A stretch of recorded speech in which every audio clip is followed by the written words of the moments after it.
Consistency is key.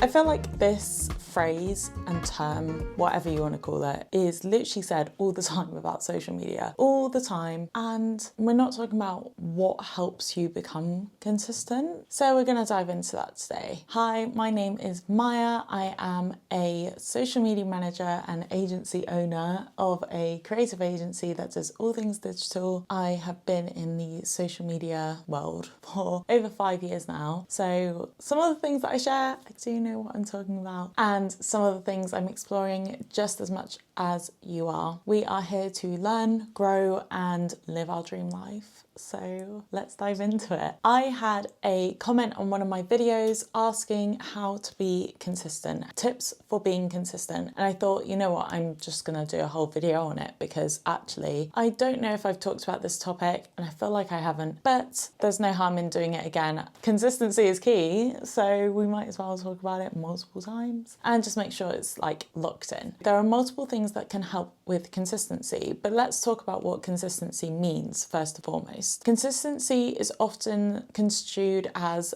posting a lot and regularly. So there's a lot of people that think consistency is posting daily, and that is not the case at all. Consistency is making sure that you are posting with regular frequency, whatever that frequency may be. For some people, that might be posting on YouTube once a month at the same time, same day, or just once a month is their consistency that they can commit to. And TikTok, they are able to post once a day. Instagram, they post once a week. LinkedIn, they post 5 days a week. Now, you set your frequency of posting, and there's a reason for this. Yes, okay, there's certain things that help you grow faster. If you're posting more frequently, then you will grow faster because your reach, your posts will get pushed. You're constantly churning. But without strategy, without quality, posting more frequently is not going to work anyway, and you will get burnout. You'll get burnout, and I'm saying that from experience. I've been burnt out. It's not fun, and it's very hard to get back from. So it's better to set yourself standards and expectations that you can meet. So consistency means posting regularly with the frequency that you choose. So if you know that you've got a busy week, that you can only dedicate 1 day a week to filming, and actually the following week has to be editing because you literally don't have that much time. That's what you've set. Posting once every 2 weeks is only going to be the possibility for you. There's no point you expecting to post 3 times a week long form videos when you only have time to film 1 video a week. That doesn't make any sense. So create something that's realistic for you and suits your expectations, your needs. What you want is very different to the time that you actually have in the day. I would love to be posting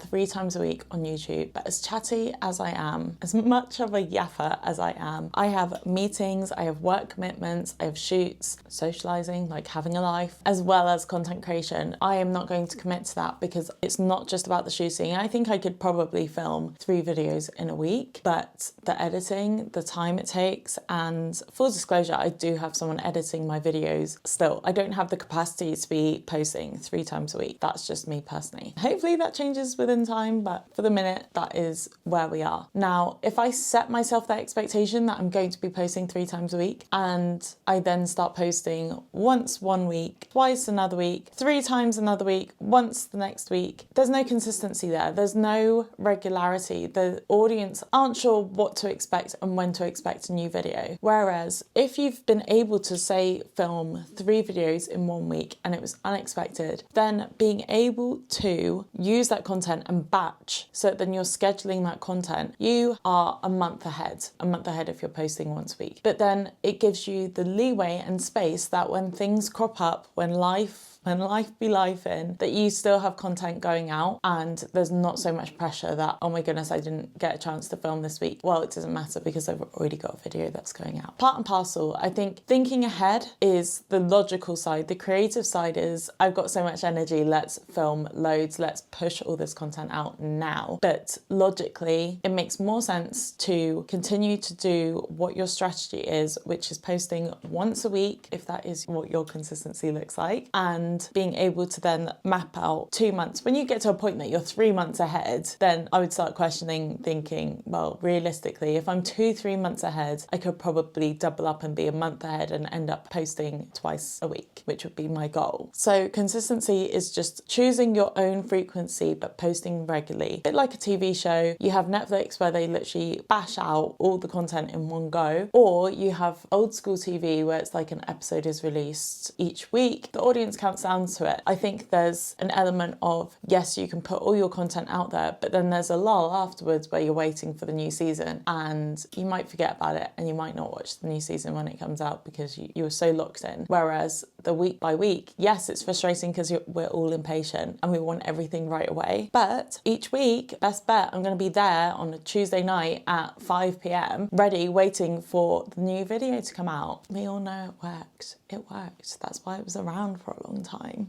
And that's why we have nothing to watch now, because we just binge stuff. Anyway, I'm not going to go into my little TV rants. There is an element of making sure that alongside that, your platforms that you're choosing are realistic as well. Saying consistency is key. Yes, across all platforms. I am on a lot of platforms, but that is purely because a lot of my stuff is working on my personal brand and my business, which means that's my marketing tool. So I feel like a lot of my time and a lot of my energy going into that is because it's driving me business, and I still have a strategy. And I think that's the important bit. You can't be on every platform and assume that then you can do it all. You don't need to. You need to create one platform, one big mighty platform that you're choosing to dedicate the most time to, that you're committing to growing. And once you've hacked that, adding on another main one. That's not to say you only post on YouTube for a month, 2 months, 3 months. It's just that that's the first priority. If it's not driving that platform, then you shouldn't be dedicating your time to it. Consistency being on one platform just makes things easier. Focus being on one platform. Okay, I'm going to film one YouTube video, but actually I'm going to snip that YouTube video up into little shorts that I'm gonna make into reels that I'm going to post on YouTube Shorts and also Instagram Reels and TikTok, because I want to hit all the platforms. But it's going to be driving to that one main video on YouTube. I'm not going to be posting anything else. It's all going to be leading towards YouTube. That is how you're basically dedicating to one platform. When you start trying to do them all and grow them all, it's not going to work. I'm sorry to say it, but what works for one platform doesn't always work for another, and a lot of the time it doesn't, unless you are doing this as your full-time job. You don't have the time, and I know that's like full-on truth bomb, but you don't have the time to be trying to create content for each and every platform, to be adapting it even if you're not creating it for each and every platform, to engage with your audience, because it's building that community that's the biggest thing. If you can honestly say that you're able to reply to comments, you're able to engage with potential target audience accounts on all of those platforms, as well as posting regularly or consistently,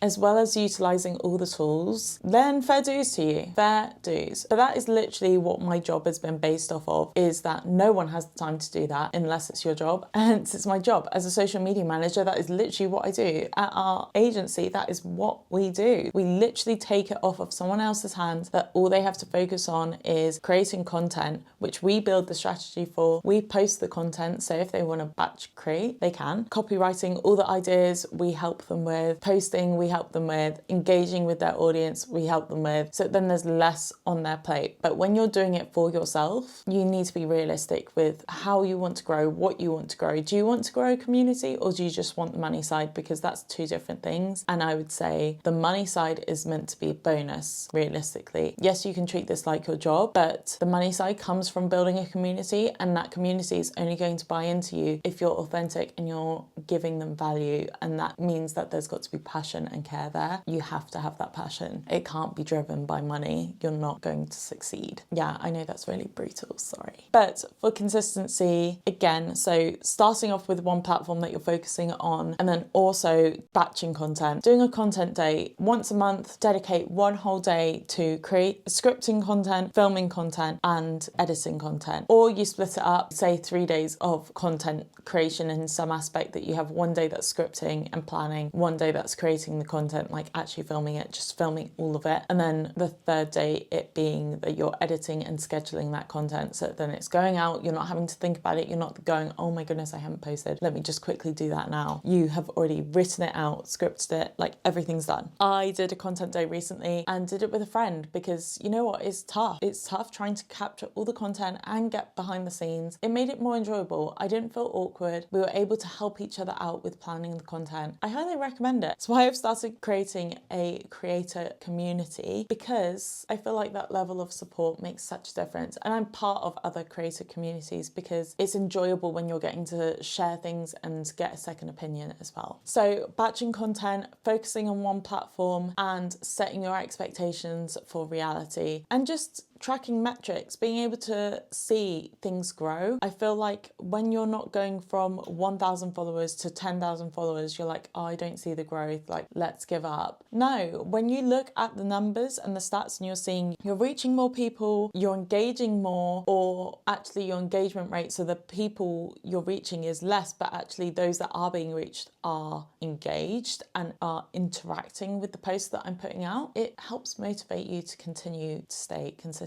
They don't always translate into followers, into subscribers, into your community that's around, but it will with time. Time is key. Everything is slow. Don't expect things to be suddenly fast. It's fast for some people, but this is why consistency is key, and it's why people keep repeating it, because the consistency is also the persistence and resilience that you're going to continue to post even when no one's watching, and knowing that it's going to pay off in the long run. You can't be doing this for a month and then assume that people are going to just rock up, subscribe, having watched the video straight away, just subscribe. Like, that's not how things work. You will know from watching your own content, from watching other people's content, that you don't automatically subscribe. You might like a video and then move on. You might go, oh, that was nice, and not even like it. You might leave a comment and then be like, oh, that was entertaining, and it automatically goes on to the next one. You might not subscribe. So please don't get hung up on the idea of followers and subscribers, because they aren't the only key metrics to focus on. All that to be said, I wish you so much luck in your journey to consistency. Please comment your profiles below and we'll help you be consistent. Let's be accountability buddies. Let's talk about consistency. Let's talk about the challenges that we have with being consistent, and I'm more than happy to help you with tips and tricks. If you found this video helpful, please give it a thumbs up, and if you want to see more from me, please feel free to subscribe, and I look forward to seeing all your comments and seeing your journeys. Bye guys.